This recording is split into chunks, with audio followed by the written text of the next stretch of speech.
Hey, welcome to our channel. Today, we'll show you an amazing membership interview. Master Zina brightens up when he learns Shan is for fashion. The master thinks his son should tend to Shan first, then see if he's up to the task tomorrow. Though Shan's unfamiliarity with rules irked him, a scolding cleared the air.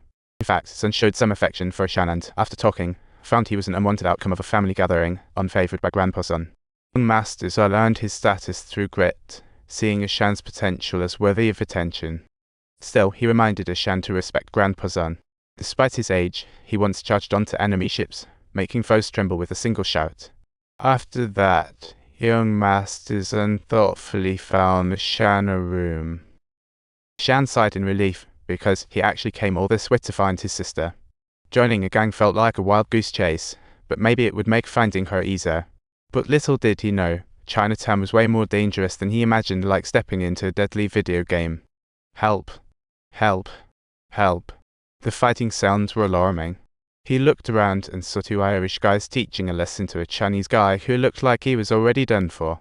He yelled to stop them, but they weren't scared at all. They wanted to continue the party.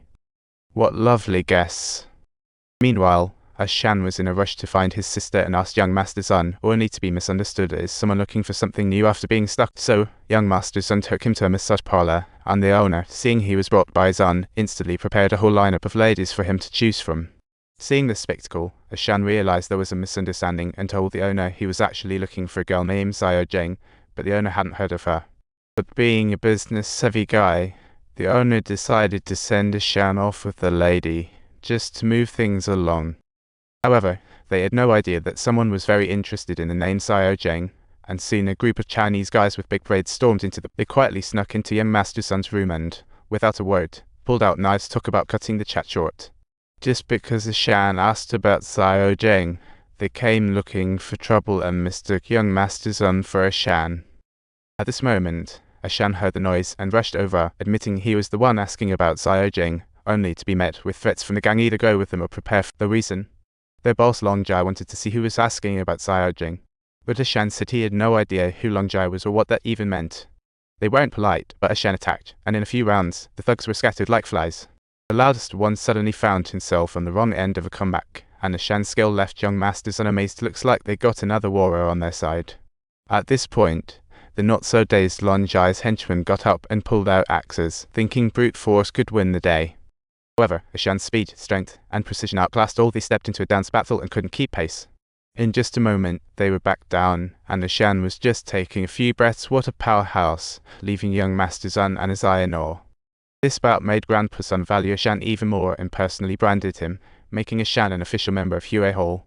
Talk about team. Walking down the street, everyone from Huey Hall strutted in suits, a stark contrast to the cautious demeanor of other Chinese folks, like a fashion show in the streets. One day, while Shan was out collecting protection money, he unexpectedly spotted two guys from Long Jai Hall and decided to follow them, hoping to find a clue about twisting and turning. He finally followed them to Long Jai Hall's turf, and just as he was about to get closer, young Master Zina yanked him back. This place already belongs to Long Jai Hall. Don't cross the line, he said. If other gangs find out, the result is clear. Shan wasn't scared, but heeded young Master Zina's advice. Shan walked away reluctantly, but that night, he secretly went to Long Jai Hall's area, not wearing Huey Hall's uniform. He stated he was just looking for Xiao Jing and meant no harm, and soon he met Long Jai Hall's top fighter. Lai Yon was curious about Shan's insistence on finding Xiao Jing, but Shan declined to answer as he didn't know her link to the gang. Frustrated, Lai Yon ripped off his long robe to see what kind of guts Shan had to be so cocky. After a few rounds, Shan was getting his butt whooped.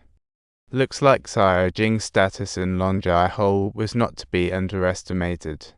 Everyone present, including Lai Yong, complied with Xiao Jing's orders, and once the outsiders left, Shan looked at his sister and finally broke into a relieved smile. However, Xiao Jing deliberately kept her distance and looked at Shan's long journey to find her with disdain and resentment. You can't blame her. Years ago, Shan offended a warlord, and Xiao Jing saved his life. In the end, Xiao Jing fled all the way to San Francisco to protect Shan. Shan's elder brother fled in order to save his life, and as a result, their father was killed by the warlord. Although the warlord had kicked the bucket by now, Xiaojing had no sentimental ties to that corrupt place. She had changed her name to Mei Ling and was now the boss woman in Longjai Hole, refusing to return to Fushan with a face with a stubborn sister, as Shan could only leave Longjai Hole for now. On his way back, his heart was filled with regret and helplessness. Meanwhile, back with the Longjai crew, Mei Ling handled it all smoothly, using the rowdy drunks from Huey Hall as an excuse to bypass Longjai's questioning. As Shan's Longjai is old, with all power now in wife Mei Ling's hands. But little did they know, Mei Ling had bigger ambitions and was already plotting to carve out a piece of the opium trade pie from Huey Hall.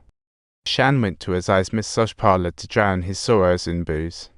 Just then, he met middleman Wan Ju and, feeling down, asked if she could send him back to Fushan. Wan Ju said, "You're Huey Hall now, no turning back. Forget going back to Fushan." Azai saw Shan's distress and intended to comfort him, unaware that he sought Mei Ling, Longjai Hole his wife. Gradually, sparks of romance began to fly between them. Remember to subscribe to our channel if you want to see more interesting stories.